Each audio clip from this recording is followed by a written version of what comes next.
Continuamos con la siguiente ponencia que se denomina el alud torrencial del 15-10-22 en el sector El Castaño, Estado Aragua, que podemos hacer para poder proteger a la población.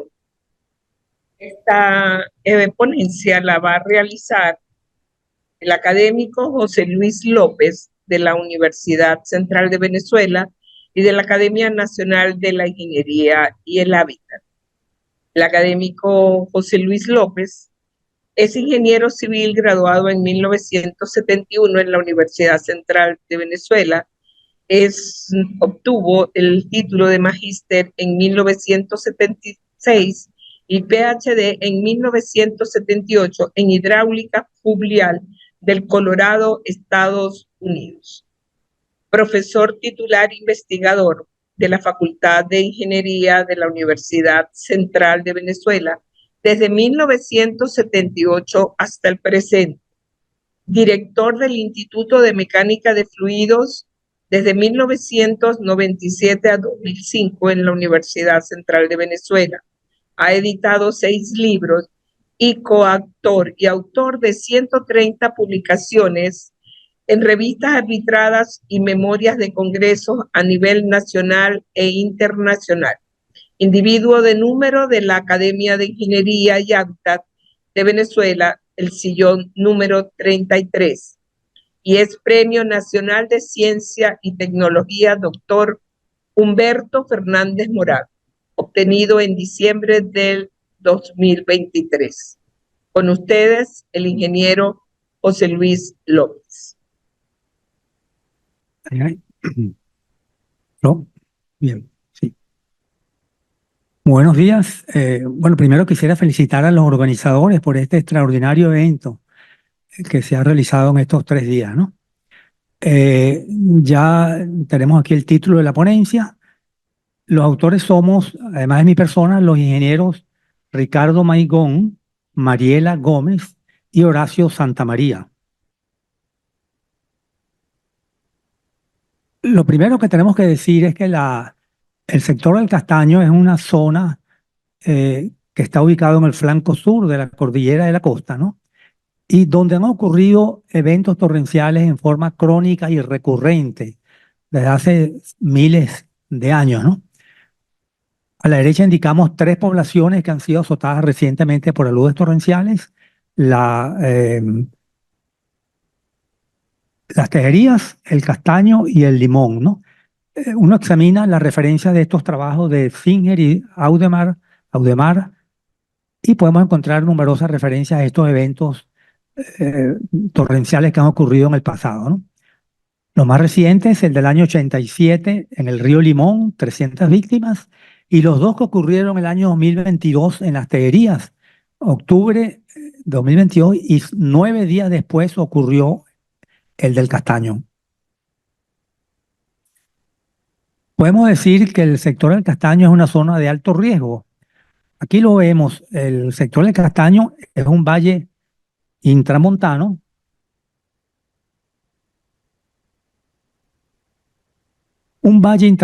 rodeado de montañas por todas partes y cruzado por numerosas quebradas y ríos, ¿no? A diferencia de las poblaciones del estado Vargas, que tienen en la parte de atrás la montaña, adelante el mar, y hacia los lados tienen zonas planas. Aquí no, que están rodeados de montaña por todos lados, exceptuando hacia el sur, que es la salida de los ríos, ¿no? Y atravesados por numerosas quebradas. En esta lámina mostramos a la izquierda los 3 principales ríos que causaron aludes torrenciales en el Castaño. En verde es el río Palmarito, que fue el que generó el alud torrencial, y 2 quebradas que corren paralelas a él, la quebrada Tragahumos y La Mona. Y aquí hay que señalar un fenómeno bien curioso. El río Palmarito, en color verde, en un cierto punto se desbordó y secuestró el cauce de la quebrada La Mona y la quebrada Tragahumo. Es decir, se sale, se desborda y ocupa estos cauces, ¿no? Y esto se observa que a partir del punto donde el río se desborda y ocupa, el ancho de los cauces aumenta bruscamente, o sea, una indicación de que esto ha estado ocurriendo durante centenares de años, tal vez miles de años, que el río Palmarito se desborda, ocupa su caudal los otros ríos y los ensancha. En algunos casos el ancho del cauce varía entre 3 metros, aumenta bruscamente a 15 metros aguas abajo del sitio donde ha sido ocupado por el río Palmarito. A la derecha mostramos cuál fue el recorrido que tuvo la luz torrencial. Se desbordó hacia las calles y avenidas que actuaron como ríos y se observa claramente la mancha de inundación en la zona urbana. El material predominante de los grandes rocas, peñones, eh, provienen de una litología que son los gneiss graníticos, ¿no? Una roca dura, la roca gneiss. Aquí vemos algunos ejemplos de esos grandes arrastres de material gneisses, ¿no? Abajo en la fotografía inferior vemos un material también que no es redondeado, un material que proviene de la ladera, un material coluvial, ¿no?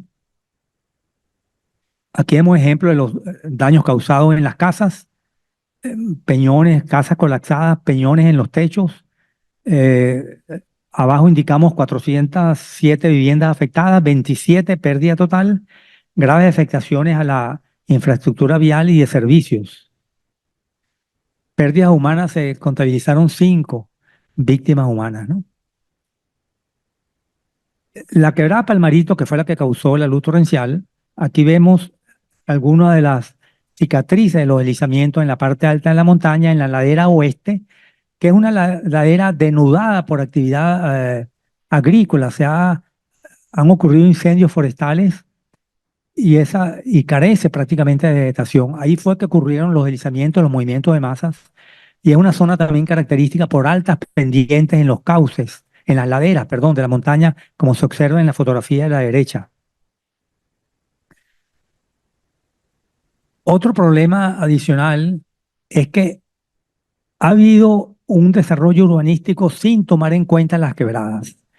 Han ocupado el cauce de las quebradas y han restringido el cauce de las quebradas. Aquí se ve en la foto de la izquierda el cauce del río Palmarito, aguas arriba, en la garganta como 30, 40 metros de ancho, y de repente se angosta a no más de 3 metros en algunas partes, ¿no?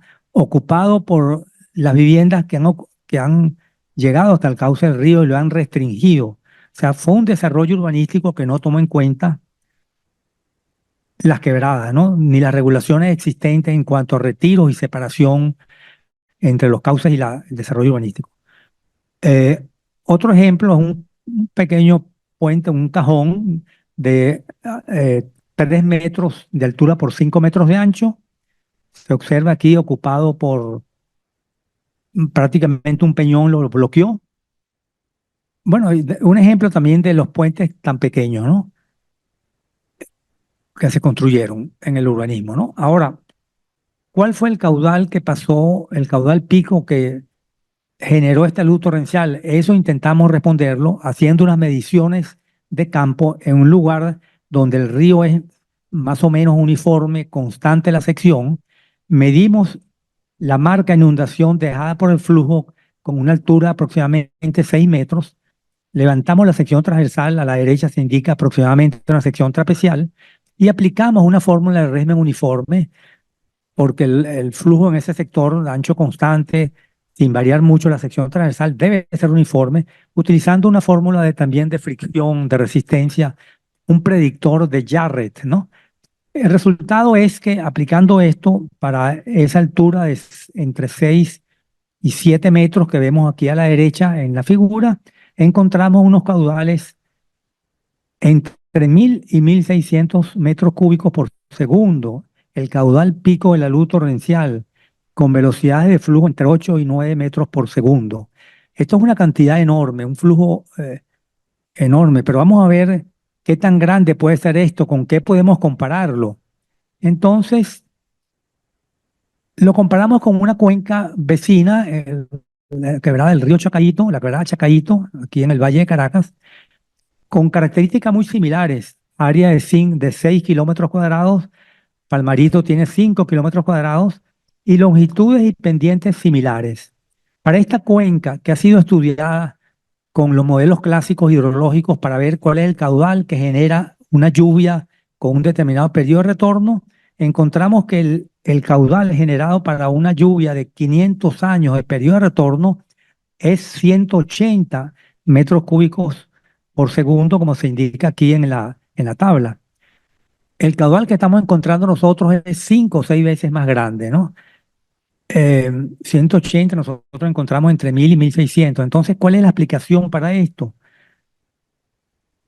Es decir, hay una primera conclusión: no obedece a un proceso normal de lluvias correntías. No se puede generar un caudal con una lluvia normal que tenga un periodo de recurrencia incluso hasta de 1000 años, ¿no?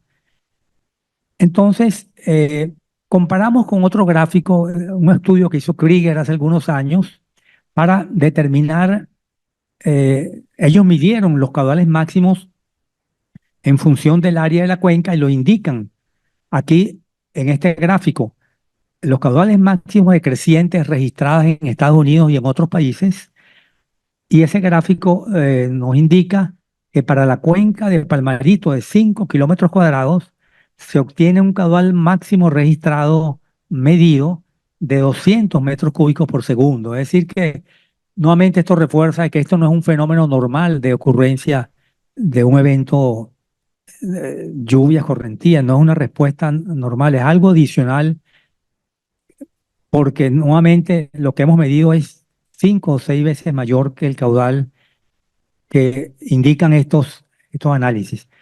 Ahora, hay dos hipótesis que planteamos. Una, puede ocurrir obstrucción del cauce por entrabamiento de peñones, entrabamiento de troncos de árboles que crean un dique natural, y ese dique natural, a medida que viene la creciente, impide el flujo del agua, crea una laguna agua arriba, hasta que la presión es tal del agua que rompe ese dique natural y se genera una onda de flujo hacia aguas abajo. Aumenta mucho, por supuesto, el caudal, ¿no? Esa es una opción para explicar estos grandes caudales, el rompimiento de diques naturales que pueden tener varios metros de altura, ¿no? La otra opción que uno puede pensar es aportes sedimentarios abruptos. Es decir, colapsan las laderas de los cerros y toda esa masa de suelo, varios metros de espesor de suelo, se vienen abajo con toda esa cantidad de la vegetación que está embebida, las rocas meteorizadas, se vienen abajo esa cantidad enorme de sedimentos y crean entonces una avalancha, una luz que se une con el flujo en el río, en el cauce, y crean un aumento brusco del caudal. Esa es otra posibilidad también. eh, y eso lo observamos en videos que se han grabado de alubias torrenciales donde los eventos ocurren por ondas, por olas, debido precisamente a estos eventos, rompimiento de diques naturales o avalanchas bruscas de sedimento, ¿no? Que entran en el flujo. Aquí podemos, puedes darle un clic al primer video a la izquierda, ¿ah? No, vamos abajo, clic al video que está en la izquierda, porque yo creo que no puedo darlo aquí, ¿no? Bueno, se le podía dar en el mismo, pero está bien, dale ahí. Ok. Bueno, aquí vemos un alud torrencial arrastrando gran peñón y vemos que es una onda, es una ola que viene de aguas arriba, ¿no? Vamos a ver el segundo video, por favor.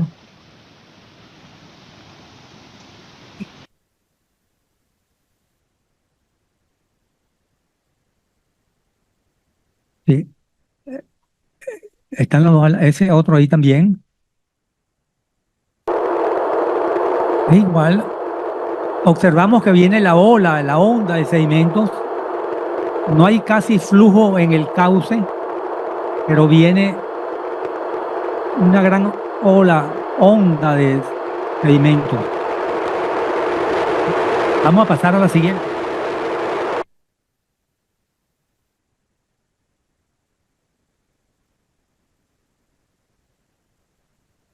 Y aquí es igual, aquí tenemos una presa de control de sedimentos que está llena y viene abajo otra avalancha de sedimentos en forma de un frente de onda donde los grandes bloques están en la parte de adelante, ¿no? Bueno, y este es el punto que queremos resaltar, ¿no? Que estos flujos ocurren como avalanchas, ondas y sedimentos. Podemos seguir adelante. Gracias. Podemos pararlo y seguir en la presentación. Entonces veíamos buscando explicaciones a esos caudales tan altos que pueden ser producto de estos eventos que mencionamos, ¿no? Bueno, y hay diques naturales que se formaron aquí en la Quebrada de la Mona, en el Castaño. Hay un dique de varios metros de altura, por lo menos 3 o 4 metros de altura. A la derecha también vemos un dique natural conformado por una avalancha de peñones que quedaron atascados en el cauce. ¿Y ahora qué podemos hacer para proteger a la población? Bueno, una combinación de medidas estructurales y no estructurales, que es el enfoque holístico, el enfoque integral. Las medidas estructurales tendrían, por una parte, tienen que ser presas de retención de sedimentos, pero recomendamos presas abiertas para retener esos grandes bloques, y las presas abiertas son de más, permiten una limpieza más fácil y sencilla, ¿no? Y una canalización amplia también en concreto ciclopio, con unas franjas laterales para expansión del flujo. Tenemos el canal, la canalización, unas franjas laterales que pueden utilizarse como zonas de recreación. Después, como medidas no estructurales, tenemos el sistema de alerta temprana. El sistema de alerta temprana implica varios aspectos. El primero, una red de estaciones de medición de lluvia. Estas estaciones tienen que transmitir en tiempo real, estaciones telemétricas, para poder captar la lluvia cada intervalo, cada 10, 15 minutos, porque necesitamos conocer la lluvia horaria, ¿no? Después tiene que haber un centro de control, preferiblemente ubicado dentro de la comunidad. Tiene que haber un modelo de umbrales de lluvia que nos permita identificar cuáles son los valores críticos para dar señales de alerta y establecer los niveles de alerta para preparación, evacuación, etcétera, ¿no? Y por supuesto, protocolos de actuación. ¿Qué tenemos que hacer? ¿Cuáles son las vías de refugio? Perdón, los sitios de refugio, las vías de escape, ¿no? ¿Quién da las órdenes? En este caso, ¿cuál es la jerarquía? Todo eso es parte de un sistema de alerta temprana. Después, fortalecer las capacidades comunitarias. Por supuesto, es necesario, y hay una idea que se ha manejado en la universidad y también, que es los pluviómetros comunitarios, ¿no? O artesanales, pluviómetros de fácil construcción, que se pueden repartir en las comunidades para involucrarlas en la gestión del riesgo.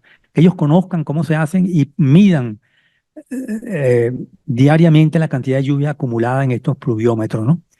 Y talleres de formación y capacitación para preparar a la población, hablarles sobre las amenazas, sobre este tema de los sistemas de alerta temprana. El mantenimiento de las obras hidráulicas es importante.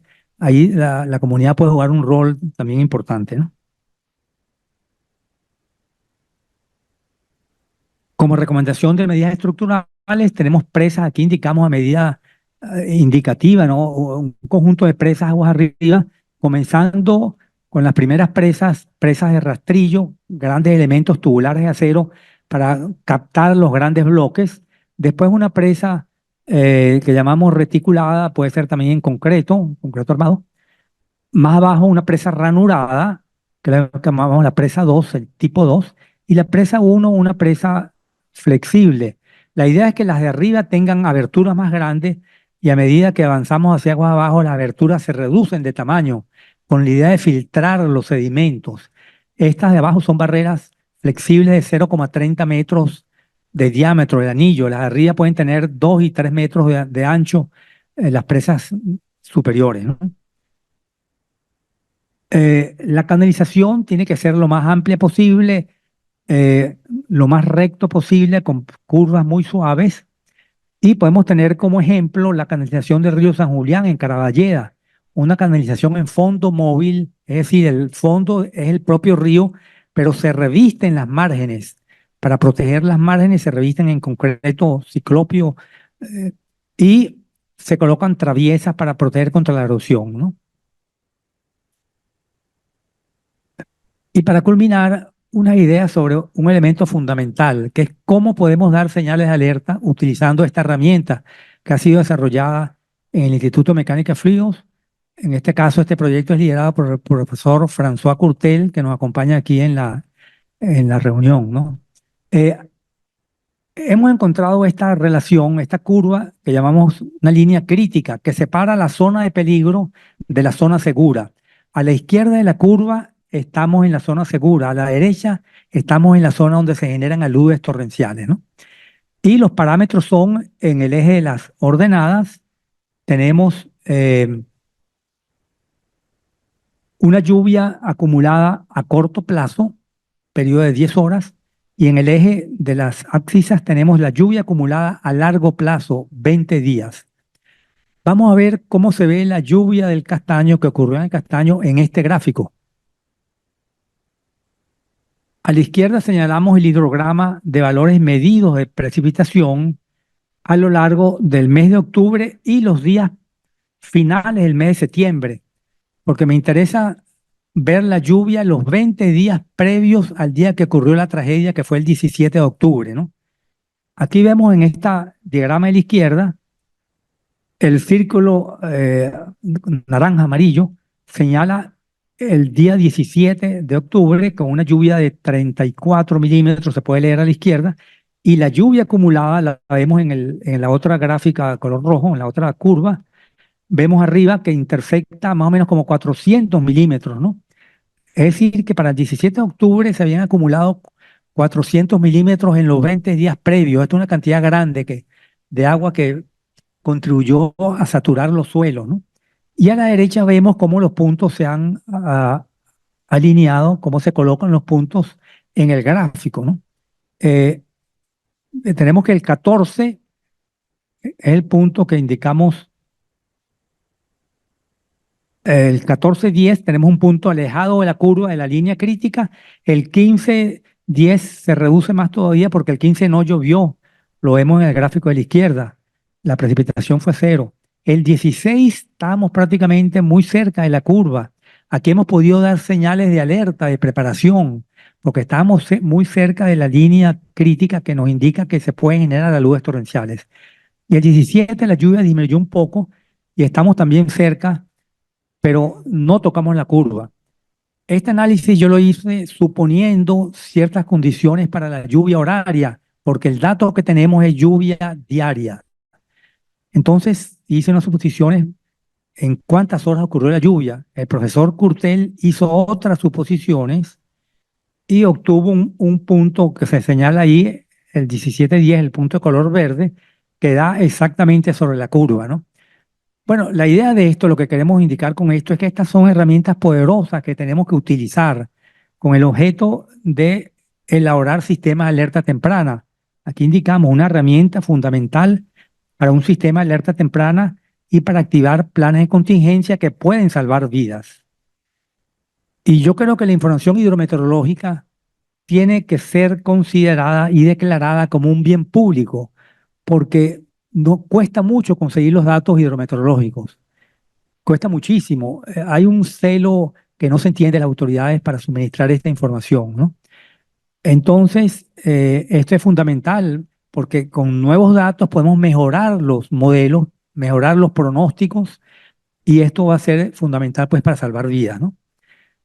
Con esto finalizo y creo que se cortó la comunicación en el tiempo preciso, ¿no?